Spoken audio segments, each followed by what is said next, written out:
காணாமல் ஆக்கப்பட்டோருடைய நீதி மற்றும் இழப்பீடு இரண்டுமே ஒரே கதியில் சென்று கொண்டிருக்கின்றன. போராட்டங்கள்லாம் பெரிய அளவிலான மக்கள் தொகையோடு இடம்பெற்ற போராட்டங்கள். ஆனால் வெளியில் நடந்த போராட்டம் பெருமளவு மக்கள் தொகை அங்கே இருந்ததை காணக்கூடிய மாதிரியே இல்லை. அங்கே போலீஸ் அராஜகம் கட்டவிழ்த்து விடப்பட்டதை காணக்கூடிய மாதிரி இருந்தது. போலீஸார் அங்கே இருந்த பெண்களோட முரண்பட்டதையும் பதாகைகளை பறித்து கிழித்து சம்பந்தமான விடயங்கள் எல்லாம் நாங்கள் இவ்வளவு பேரை கண்டுபிடிச்சு விட்டோம், இவ்வளவு பேருக்கான நீதி கிடைச்சிட்டு, இவ்வளவு பேருக்கு இழப்பீடு கிடைச்சிட்டுன்ற விடயங்களை வெளிப்படுத்தி கொண்டே இருக்கின்றார். இழப்பீட்டையும் சான்றிதழையும் தான் காணாமலாக்கப்பட்டோர் கேட்கின்றார்கள். ஆக அவர்களுக்கு நீதி கிடைத்து விட்டது என்கின்ற அடிப்படையில் முன்னாள் போராளிகளது குடும்பங்கள், காணாமலாக்கப்பட்டோர் தொடர்பான குடும்பங்கள், அவர்களுடைய உறவுகள் சார்ந்த விடயங்களை நாங்கள் சரியாக கையாண்டு கொண்டிருக்கின்றோம். ஆனால் தமிழ் தேசிய பரப்பில் பயணிக்கின்ற அரசியல்வாதிகள் அதை சரியாக இன்னுமே கையாளாத ஒரு சூழ்நிலையில் இருக்கின்றார்கள். ஏற்பாடு கிடைத்தவர்களில் 31 பேர் தொடர்பான விவரங்கள் கிடைக்கப்பெற்றிருக்கின்றது என்ற விடயத்தை அதிகாரியாக இருந்தவர் தான் கோட்டபாய ராஜபக்ச இருந்தவர் தான் சுரேஷ் சலே. அப்போ எப்படி அவர் தொடர்பான அறிக்கையில் அங்கே வரும் என்ற கேள்வி வெளிப்படையாகவே அமைஞ்சிருக்கு. இந்த சுரேஷ் சலே அவர்கள்ட்ட இருந்து சில விஷயங்கள் எங்களால் எடுக்க முடியாமல் இருக்கின்றது. ரெண்டா அவர் விசாரணைக்கு ஒத்துழைப்பு அளிக்க இல்லை. இது தொடர்பாக கோட்டபாய ராஜபக்ச அவர்கள் வாக்குமூலம் பெறுவதற்கு அழைக்கப்பட்டிருந்தார். அப்பொழுது முன்னுக்கு பின் முரணான கருத்துக்களை கூறினார். திருவிழா நடக்கின்ற பொழுது அங்கே தென்னிலங்கையிலிருந்து சில பெண்கள் அழைத்து வரப்பட்டு ஒரு கேளிக்கையான நடனம் அங்கே அரங்கேற்றப்பட்டிருந்தது.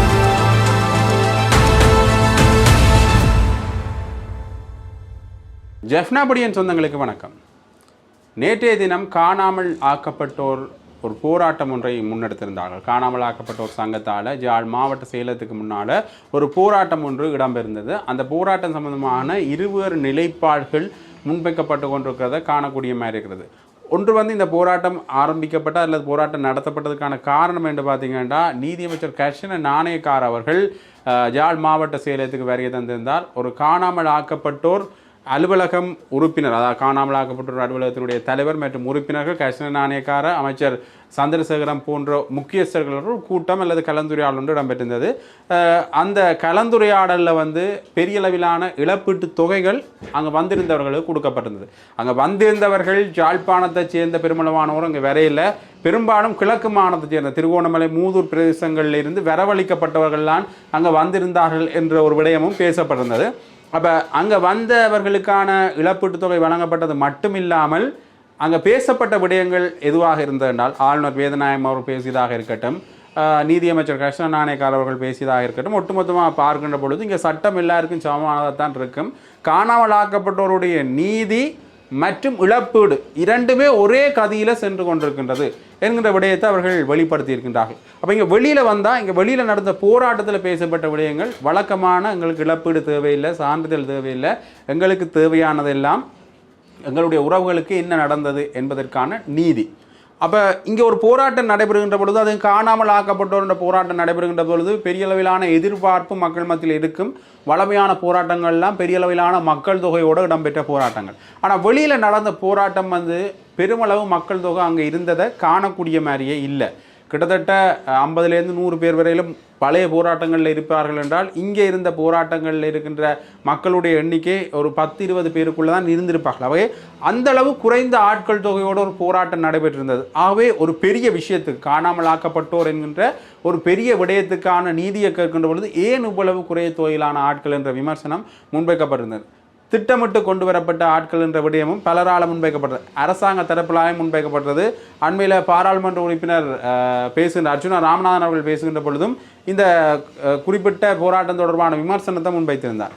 என்னதான் இந்த பிரச்சனை ஏற்பட்டிருந்தாலும் கூட அங்கே போலீஸ் அராஜகம் கட்டவிழ்த்து விடப்பட்டதை காணக்கூடியமாக இருந்தது. போலீஸார் அங்கே இருந்த பெண்களோட முரண்பட்டதையும் பதாகைகளை பறித்து கிழித்து சம்பந்தமான விடயங்கள் எல்லாம் இடம்பெற்றதை காணக்கூடியமாக இருக்கு. இதற்காக ஒரு குறிப்பிட்ட மக்கள் தொகையினர் போராட்டம் இடம்பெறுகின்ற பொழுது அவ்வளவு வலுவை பிரயோகிக்க வேண்டும் என்கின்ற இன்னொரு கேள்வியும் அங்கே விமர்சனமாக இருந்திருந்தது. ஒன்று, வெளியில் நடந்த போராட்டம் சம்பந்தமான விமர்சனம் ஒரு பக்கத்தில் முன்வைக்கப்பட்டு கொண்டிருக்க, இன்னொரு பக்கத்தில் போலீஸாரும் அங்கே முரண்பாட்டில் ஈடுபடுகின்றால் அதுவும் ஒரு பெரிய அளவில் பேசப்பட்டதை காணக்கூடிய மாதிரி இருந்தது. அது மட்டும் இல்லாமல் இன்னொரு விதத்தில் பார்க்க, உள்ள நடந்த போராட்டங்களில் இழப்பீடு பெரிய அளவில் பேசப்பட்டது. அங்கே மட்டும்தான் இழப்பீடு பேசப்பட்டதான்னு கேட்டிங்கன்னா இல்லை.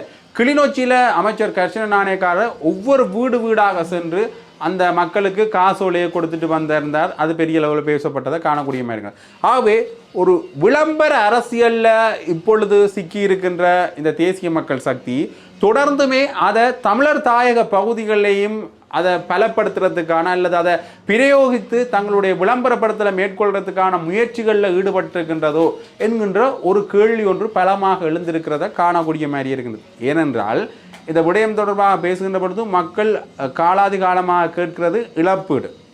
உண்மையிலேயே OMB அலுவலகத்தை ஏற்றுக்கொண்ட காணாமலாக்கப்பட்ட மக்கள் என்றது அவர்களுடைய தொகை மிகவும் குறைவாகத்தான் இருக்கின்றது. அது மட்டும் இல்லாமல் இன்னொரு விதத்தில் OMB அலுவலகத்திலிருந்து சில தரவுகளை வெளியிடுகின்றார்கள்.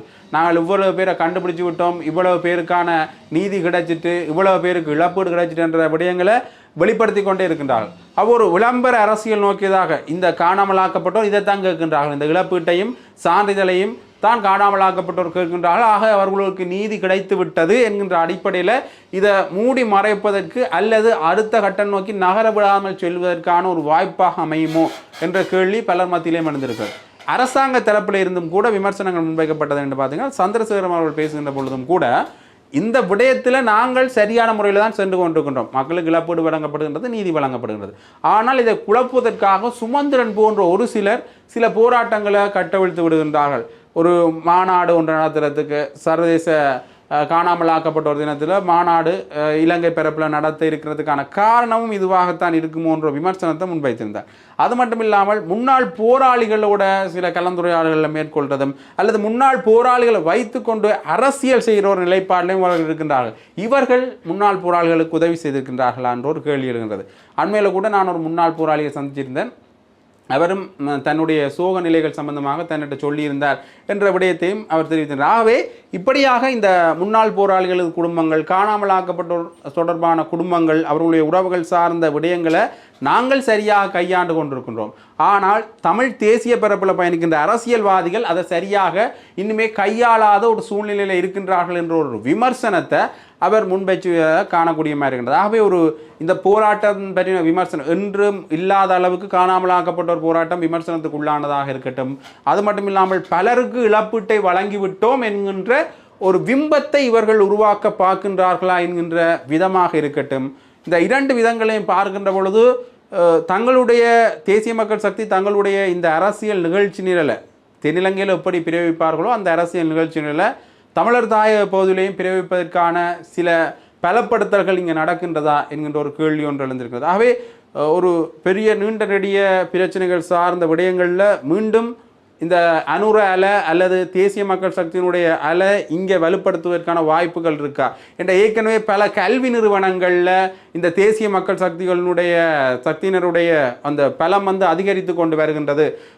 கிட்டத்தட்ட இந்த விடயங்கள் சார்ந்து பார்க்கின்ற பொழுது சில மாணவர் கழகங்கள் கூட அவர்களால் உருவாக்கப்பட்டிருக்கின்றது என்ற விமர்சனம் ஒரு பக்கம் இருக்க, இப்பொழுது இந்த போராட்டங்கள் சார்ந்த வடிவங்களை முடக்குவதற்கான சில முன்முயற்சிகளில் இந்த இழப்பீடுகள் வழங்கப்படுறதா என்ற விமர்சனம் ஒரு பக்கத்தில் இருக்கிறத காணக்கூடிய மாதிரி இருக்கின்றது. எது எவ்வாறாக இருந்தாலும் கூட இந்த முன்னெப்போதும் இல்லாத அளவுக்கு ஒரு ஆட்கள் குறைவான தொகையோட இந்த காணாமலாக்கப்பட்டோர் போராட்டம் நடந்தது கூட எங்களுடைய பலம் இவ்வளவுதான ஒரு பெரிய விடயத்தில் பலத்தை காட்ட வேண்டிய இடத்துல கொஞ்சம் சாதாரணமாக நடந்து விட்டார்களா என்கின்ற ஒரு விமர்சனமும் ஒரு பக்கம் இருக்கத்தான் செய்கின்றது. இது இவ்வாறு கேட்க நீதி அமைச்சர்கிட்ட ஒரு கோரிக்கை ஒன்று முன்வைக்கப்பட்டது. ஏற்கனவே இந்த 31 பேர் காணாமலாக்கப்பட்ட உறவுகள் கோரிக்கை விடுக்கின்ற நபர்களில் முறைப்பாடு கிடைத்தவர்களில் 31 பேர் தொடர்பான விவரங்கள் கிடைக்கப்பெற்றிருக்கின்றது என்ற விடயத்தை காணாமல் ஆக்கப்பட்டோர் அலுவலகத்தினுடைய தலைவர் சொல்லியிருந்தார். அந்த விடயம் தொடர்பாக நீதியமைச்சர்கிட்ட அது தொடர்பான விவரங்களை கேட்ட பொழுது அது தொடர்பான விவரங்கள் மறைமுகமாகத்தான் இருக்கும், நாங்கள் அதை அவர்களது குடும்பத்துக்கு அறிவிப்போம் என்கிற விடயத்தையும் நீதியமைச்சர் அதில் சொல்லியிருந்ததை காணக்கூடிய மாதிரி இருக்கின்றது. அடுத்ததாக தென்னிலங்கை அரசியல் பரப்பில் என்னென்ன விடயங்கள் நடக்குது என்று பார்த்தீங்கன்னா, குறிப்பாக சுரேஷ் செலையினுடைய விடயம் பெரிய அளவு பேசுகொள்ளாக இருக்கின்றது. சுரேஷ் செலை கைது செய்யப்பட்ட பிறகு அவருடைய எழுந்த இந்த உண்ணாநோன்பு போராட்டத்துக்கு பிறகு அவருடைய உடல் பலவீனமாக இருக்கின்றது என்ற விடயத்தை வைத்துக்கொண்டு இப்பொழுது பலரும் சுரேஷ் செலைக்கு நீதி என்கின்ற ஒரு தொனிப்பொருளை கையில் எடுத்திருக்கின்றார்கள் என்றுதான் எண்ண தோன்றுவது. ஏனென்றால் ஒரு குறிப்பிட்ட ஒரு தனிநபருக்கான நீதி என்ற அடிப்படையில் பெரிய அளவிலான மாநாடுகள் அல்லது கலந்துரையாடல்கள் அண்மை காலங்களில் இடம்பெற்றதை காணக்கூடிய மாதிரி இருக்கிறது. ஒரு சட்டத்தரணி அவர்கள் கூட பேசுகின்ற பொழுது சொல்லியிருந்தார், இந்த FBI அறிக்கைகள் மற்றும் ஆஸ்திரேலியாவில் இருந்து வந்த புலனாய்வு அறிக்கைகள் எல்லாத்தையும் சரியாக விசாரித்தால் அங்கே சுரேஷ் செலையினுடைய பெயர் இருக்காது. அங்கே இருக்கிற பேருன்றதா ஒரு தீவிரவாத அமைப்பினுடைய பேர் ஒன்று தான் இருக்கும் என்ற விஷயத்தை தெரிவித்திருந்தார். இதையே சரத் வீரசேகர நேரடியாகவே சொல்லியிருந்தார், ISIS அமைப்புன்ற பேர் இருக்குது, ISIS அமைப்பு தான் செய்திருக்கின்றது என்று இந்த உயிர்த்த தாக்குதல் சம்பந்தமான விடயங்களை செய்திருக்கின்றது என்று புலனாய்வு அமைப்புகள், வெளிநாட்டு புலனாய்வு அமைப்புகள் சொல்லியிருக்கின்றன. முன்னை நாள்களில் வந்த ஜனாதிபதி அறிக்கைகள் சம்பந்தமான விடயங்களில் பார்த்தா அங்கே சுரேஷ் செல்லையினுடைய பெயர் இல்லை. அப்போ ஏன் சுரேஷ் செல்லை இப்போ கைது செய்யப்பட்டார் என்ற ஒரு கேள்வி. அப்போ முன்னை நாள்களில் நடந்தது அவர்களுடைய விசாரணையாக தான் இருக்கு. ஏண்டா மைத்திரிபால சிறிசேனக்கு பிறகு வந்த ஜனாதிபதி அறிக்கைகள் எல்லாம் கிட்டத்தட்ட இந்த கோட்டபாய ராஜபக்சனுடைய ஆட்சி காலத்திலும் ரணில் விக்ரமசிங்கனுடைய ஆட்சி காலத்திலும் வந்த அறிக்கைகள்லாம். அப்போ எங்கள் ஏற்கனவே சொல்லப்பட்ட விஷயங்களின் அடிப்படையில் மிகப்பெரிய சகாவாக ஒரு நெருங்கிய அதிகாரியாக இருந்தவர் தான் கோட்டபாய ராஜபக்சக்கு இருந்தவர் தான் சுரேஷ் செல்லை. அப்போ எப்படி அவர் தொடர்பான அறிக்கைகள் அங்கே வரும் என்ற கேள்வி வெளிப்படையாகவே அமைஞ்சிருக்கிறத காணக்கூடிய மாதிரி இருக்கின்றது. இது இவ்வாறாக இருக்க இன்னொரு முக்கியமான விடயத்தையும் நாங்கள் இதில் பார்க்கணும் என்று பார்த்தீங்கன்னா, இந்த சுரேஷ் செல்லை தொடர்பான விடயங்கள் பேசுபொருளாகி கொண்டிருக்கிற இந்த நேரத்தில் அவருடைய தாயாரும் மனைவியாரும் கடிதம் ஒன்று எழுதியிருக்கின்றார்கள். அந்த கடிதம் தொடர்பாகவும் அரசாங்கம் கரிசனை எடுக்க வேண்டும் என்று சரத் வீரசேகர் அவர்கள் தெரிவித்திருந்தார். அது மட்டும் இல்லாமல் இன்னொரு முக்கியமான விடயத்தையும் அவர் தெரிவித்திருந்தார் என்று பார்த்தீங்கன்னா, சேனல் 4ல் விடுதலை புலிகள் அமைப்பில் இருந்த ஒரு உறுப்பினர், அதாவது அவர் எல்டிடியினுடைய உறுப்பினர் அசாத் மௌலானா சொன்ன சில கருத்துக்களை வச்சுக்கொண்டு தான் இந்த அரசாங்கம் நடவடிக்கை எடுக்கின்றது என்கிற விடயங்களை அவர் தெரிவித்ததன் மூலமாக ஒன்று வந்து ஒரு தவறான தகவலை இங்கே பரப்புகிறாரோ. அவர் அந்த உறுப்பினராக இருந்தார், விடுதலை புலிகள் அமைப்பினுடைய உறுப்பினராக இருந்தார் என்ற ஒரு தவறான தகவல். அது மட்டும் இல்லாமல் இவர்களுக்கு ஏதாவது அநீதி இழைக்கப்படுறது என்று இவர்கள் யோசிக்கின்ற பொழுது உடனடியாக எடுக்கிற பெயர் விடுதலை புலிகள் அமைப்பினுடைய பெயர் எடுக்கிறதா இல்லை தமிழர் தாயப்போதில் இருக்கின்ற சிலருடைய பெயர்கள் எடுத்து விமர்சனத்துக்குள்ளாக்குறதும் ஒரு வழக்கமான நிலைமைகளாகவே இவர்கள் கொண்டிருந்தார்கள். அதே மாதிரியான ஒரு நிலைமையை தான் இப்பயும் கையில் எடுத்திருக்கின்றாரா என்ற ஒரு கேள்வி ஒன்று எழுந்திருக்கிறது. ஆகவே ஒரு பெரிய விஷயம் ஒன்று இங்கே பேசுபொருளாக இருக்கின்றது. சுரேஷ் செல்லை சம்பந்தமான விடயத்தில் அடுத்த கட்ட நகர்வுகள் என்ன என்றது. அவருடைய அதாவது இந்த உயிர்த்த தாக்குதல் சம்பந்தமான இறுதி தீர்ப்பு வந்து பிரதான வழக்கினுடைய இறுதி தீர்ப்பு வந்து செப்டம்பர் 22ஆம் தேதி வெளிவர இருக்கின்றது என்ற தகவல்களும் வெளியாக இருக்கின்றன. அதற்கு முதலே நீதிமன்றத்தில் இது தொடர்பான விடயங்கள் வருகின்ற பொழுது பிரதி சொலிசிஸ்டர் பேசுகின்ற பொழுது ஒரு விடயத்தை சொல்லியிருந்தேன் என்று பார்த்தீங்கன்னா, இந்த சுரேஷ் செல்லை அவர்கள்ட்ட இருந்து சில விஷயங்கள் எங்களால் எடுக்க முடியாமல் இருக்கின்றது ஏண்டா அவர் விசாரணைக்கு ஒத்துழைப்பு அளிக்க இல்லை என்ற பொருள்பட அவர் பேசியிருந்தார். ஆகவே அதால் தான் அவருடைய கடவுச்சொல்லை நாங்கள் இன்னும் எடுக்க முடியாமல் இருக்கின்றது என்ற விடயம் பேசப்பட்டது. இந்த கடவுச்சொல் தொடர்பான விடயத்தில் பார்க்கின்ற பொழுது ஏலவே இந்த கடவுச்சொல் சம்பந்தப்பட்ட விடயத்தில் சுரேஷ் செல்லை தரப்பிலேருந்து பேசப்பட்ட விடயம் என்று பார்த்தீங்கன்னா, அவர் இராணுவத்திலேருந்து விலகி அவருக்கு பொறுப்பான அந்த லேப்டாப்கள் மற்றும் அது சம்பந்தமான லேப்புகள் சில விடயங்களை அவரே கொடுத்து விட்டார். அதை வந்து ஓப்பன் சோர்ஸாகத்தான் ஒரு திறந்த வளமாகத்தான் அவர்கிட்ட கொடுத்திருந்தால் அதில் இருக்கிற விடயங்களை அவர் பார்க்கக்கூடிய மாதிரி தான் இருக்குது. இப்போ கைப்பற்றப்பட்டதுன்றது வந்து அவருடைய தனிப்பட்ட மடிக்கணனி. அப்போ அதிலேருந்து விடயங்களை எடுக்கிறது வந்து ஒருவருடைய தனி உரிமைக்கு எதிரானது என்கின்ற அடிப்படையிலையும் பேசப்படுறது. ஆனால் இப்பொழுது பிரதி சொலிசிஸ்டர் சம்பந்தமாக பேசுகின்ற பொழுது அங்கே எடுக்கிறதுக்கு அவர் உதவியாக இல்லை என்ற ஒரு விடயத்தை சொல்லியிருந்தார்கள். அதே மாதிரி அமைச்சரவை அறிவிப்புகளை அறிவிக்கின்ற வாராந்த ஊடகவியலாளர் சந்திப்பில் வந்து நலிந்த ஜெயதிஸ் அவர்கள் பேசுகின்ற பொழுதும் இதே விடயத்தை தெரிவிக்கிறார் என்று பார்த்தீங்கன்னா, சுரேஷ் செல்லை அவர்கள் இந்த விசாரணைகளுக்கு சரியான ஒரு முனைப்பை காட்டவில்லை, எங்களுக்கு ஆதரவாக அவர் இருக்கவில்லை என்ற விடயத்தை அவர் சொல்லியிருந்தார். அதாவது இந்த விசாரணைகளுக்கு உதவியாக அவர் செயல்படவில்லை, அடுத்த கட்டம் நோக்கிய அவர்கிட்ட நிறைய விடயங்கள் எடுத்துக்கொள்ள முடியாமல் போயிட்டுது. ஒரு உண்ணாவிரத போராட்டம் ஒன்று இருக்கின்றார், அதுக்கு பிறகு அவர் வைத்தியசாலையில் அனுமதிக்கப்படுகின்றார், அதிலேயே கொஞ்சம் காலம் போயிட்டுது. ஆனாலும் இந்த இவர் தொடர்பான சில விஷயங்களை புலனாய்வாளர்கள் நீதிமன்றத்தில் சமர்ப்பிக்க இருக்கின்றார்கள். ஆகவே புலனாய்வு துறையினுடைய கையில் தான் இறுதி முடிவு இருக்கின்றது, சுரேஷ் செல்லையினுடைய இறுதி முடிவு இருக்கின்றது. அவர்கள் ஆவணப்படுத்தல்களாக வைச்சிருக்கின்ற அந்த விடயங்கள் தான் இறுதி முடிவாக இருக்கும் என்ற அடிப்படையில் நலிந்த ஜெயதீஷ் அவர்கள் தன்னுடைய கருத்தையும் தெரிவித்ததை காணக்கூடிய மாதிரி இருக்கிறது. ஆகவே சுரேஷ் செல்லையினுடைய பெயர் ஒரு பெரிய அளவு விமர்சனத்துக்குள்ளாகின்ற ஒரு விடயமாக இருக்கின்றது. இது இவ்வாறு இருக்க அண்மையில் கோட்டபாய ராஜபக்ச அவர்கள் கூட விசாரணை அல்லது வாக்குமூலத்துக்காக அழைக்கப்பட்டிருந்தார் குற்றப்புலனாய்வுங்கிறது. காரணம் என்று பார்த்தீங்கன்னா, ஏற்கனவே அவருடைய தனிப்பட்ட செயலாளராக இருந்தவர் கைது செய்யப்பட்டிருந்தார். அவர் கைது செய்யப்பட்டதுக்கான காரணம் என்று பார்த்தீங்கன்னா 2 சம்பளங்களை பெற்றிருந்தார் என்ற அடிப்படையில். ஒன்று வந்து திட்டமிடல் பணிப்பாளராக இருந்தார், அது மட்டும் இல்லாமல் ஜனாதிபதியின் செயலாளராக இருந்தார். அப்போ இந்த 2 விடயத்தில் அவர் 2 சம்பளங்களை பெற்றிருந்தார் என்ற அடிப்படையில் அரசு சொத்துக்களை வீண் விரயம் செய்தல் என்ற அடிப்படையில் கைது செய்யப்பட்டிருந்தார். அது தொடர்பாக வாக்குமூலம் பெறுவதற்கு அழைக்கப்பட்டிருந்தார். ஏற்கனவே இது தொடர்பாக கோட்டபாய ராஜபக்ச அவர்கள் வாக்குமூலம் பெறுவதற்கு அழைக்கப்பட்டிருந்தார். அப்பொழுது முன்னுக்கு பின் முரணான கருத்துக்களை கூறினார் என்ற விமர்சனம். முதலாவதாக அவர் சம்பளம் கொடுக்கலன்னு சொல்லியிருந்தார், இல்லை பிறகு கொடுத்தது வேறொரு ஆளுக்கு போயிட்டுன்னு சொல்லியிருந்தார், பிறகு தன்னுடைய மருமனை கொடுக்குறதுக்கு தான் அந்த சம்பளத்தை வச்சிருந்தேன்ற சொல்லியிருந்தார். அது பிறகு மருமன் வந்து சொல்கிறேன் நான் எந்த ஒரு பதவியும் வகிக்கல, அவரும் எந்த ஒரு சம்பளத்தையும் என்னட்ட தரையில் என்ற விடயத்தை சொல்லியிருந்தார். ஆகவே இந்த விடயங்களை வைத்து பார்க்கின்ற பொழுது ஒரு முன்னுக்கு பின் முரணான ஒரு வாக்குமூல பதிவாகத்தான் அது இருந்தது என்ற விமர்சனம் ஆளுந்தரப்பாலேயே மேற்கொள்ளப்படுகிறது. இப்போ மீண்டும் வாக்குமூலத்துக்கு அழைக்கப்பட்டிருக்கிறார். அங்கே என்ன விஷயங்கள் சொல்லப்பட்டது என்றதெல்லாம் ஒரு பெரிய கேள்விகளாக இருக்கின்றன. பார்க்கலாம் அதை எல்லாம் வெளிவருகின்ற பொழுது. இது இவ்வாறு கேட்க இன்னொரு முக்கியமான விடயம், இந்த கிளிநொச்சி புதுக்காடு ஐயனார் ஆலயத்தில் ஒரு முக்கியமான சம்பவம் நிகழ்ந்திருக்கின்றது. திருவிழா நடக்கின்ற பொழுது அங்கே தென்னிலங்கையிலிருந்து சில பெண்கள் அழைத்து வரப்பட்டு ஒரு கேளிக்கையான நடனம் அங்கே அரங்கேற்றப்பட்டிருந்தது. அது மக்களை முகம் சுளிக்கிற வைக்கிற அளவுக்கு அமைந்திருந்தது என்ற விமர்சனங்கள் முன்வைக்கப்படுகின்றது. உண்மையிலேயே ஒரு திருவிழா என்கின்ற பொழுது ஒரு குடும்பத்தோடு சென்று பார்க்கின்ற ஒரு நிகழ்வு தான். ஆக அங்கே இப்படியான கேளிக்கை நிகழ்வுகள் இடம்பெறுகின்ற பொழுது உண்மையிலேயே முகம் சுளிக்க வைக்க மாதிரியாக இருக்கும் என்றது பலருடைய கருத்து. இதே மாதிரி அண்மையில் ஒரு பிரான் பெற்றில் நடந்த நிகழ்வும் கூட பெரிய அளவிலான கேளிக்கைகளை வச்சு அங்கே கண் பாதிப்பை ஏற்படுத்தினது.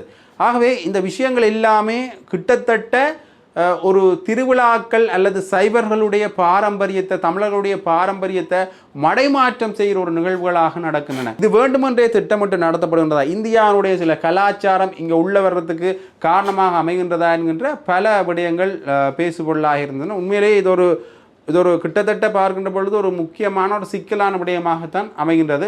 சரி, பார்க்கலாம் இந்த விடயங்களுக்கெல்லாம் எப்பொழுது அடுத்த கட்டம் நோக்கிய நகர்வுகள் வர மாட்டேன். ஏண்டா முன்னைய காலகட்டங்களில் திருவிழாக்கள் இருக்கின்ற பொழுது ஒரு அமைதியான ஒழுக்க சீர்மையான விடயங்கள்லாம் நடைபெறும். ஆனால் இப்பொழுது திருவிழாக்கள் என்றது தங்களுடைய பணத்தை காட்டுகின்ற அல்லது வசதியை காட்டுகின்ற நிகழ்வுகளாக இடம்பெறுகின்றதோ என்ற விமர்சனம் தொடர்ந்து முன்வைக்கப்படுகின்றது. சரி, இது தொடர்பான உங்களுடைய கருத்துக்களை நீங்கள் கருத்து பட்டியலில் தெரிவிக்கலாம்.